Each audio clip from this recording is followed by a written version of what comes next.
Why we swatch, or swatch and learn.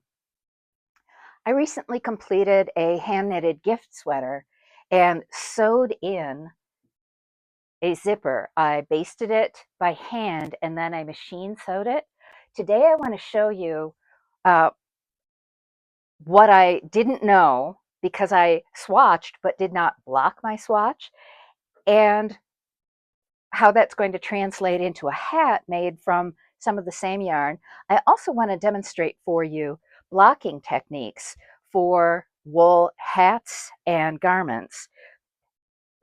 Just by the very nature of hand sewing or machine sewing on a hand knit, I had a little stretching happen. And when I first took this off the sewing machine, uh, this area was really out of shape.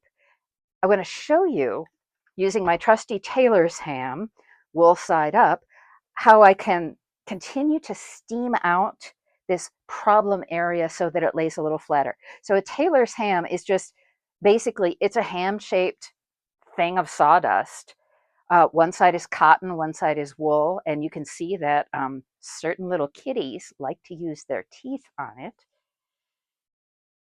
I need to sew a new cover for this. So all I'm going to do is place the item, the garment, the problem area on top of the wool side of my ham. And then let's see how well I can. I'm going to try and do this left-handed, people, so bear with me.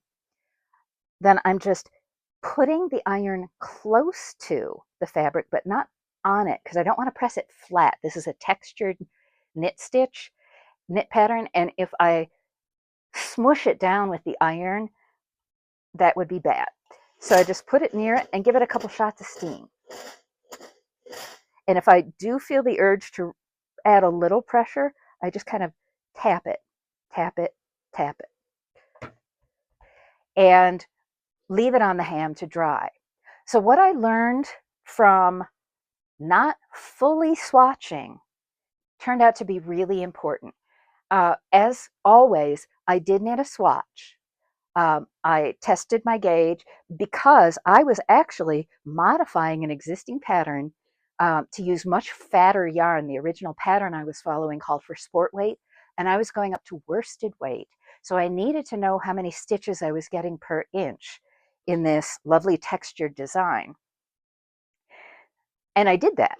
But what I did not do was make a big square and then block it, which is to say soaking it for at least half an hour so it's really, really wet, and let it dry, and then see how the size changed. And this was a potentially fatal mistake, because as I was knitting this sweater, I kept measuring it and going, oh, this might not fit. Oh, this might not fit. I knew the chest size of the recipient, and I thought, oh, ugh. Well, after I soaked this sweater, after I finished it and soaked it for blocking, it came out of the basin of water and just bloomed. It stretched. The yarn opened up. It wasn't like I was deliberately stretching it out. It just grew on its own. And that was perfect. But like I said, it could have been a disaster. I've made sweaters for myself that I wanted to be fairly close fitting around the bust and waist or whatever. I mean, long ago, not anymore. I don't do that anymore. Uh, and then I soak them and they grow. And suddenly what seemed like a form-fitting sweater was like this tent. So this is why you should not only block for needle size to make sure that you've got your gauge, but that you should block the swatch, soak it. Otherwise, you could end up with unpleasant surprises. Fortunately, now that I've gained this knowledge, the hat I made, this green color is the same yarn as the sweater, and the gray is actually mystery yarn. I have no idea. It was just sitting in my swatch. So now I know that this hat that is fairly close fitting is it could grow if I put it in water, and I don't want that to happen.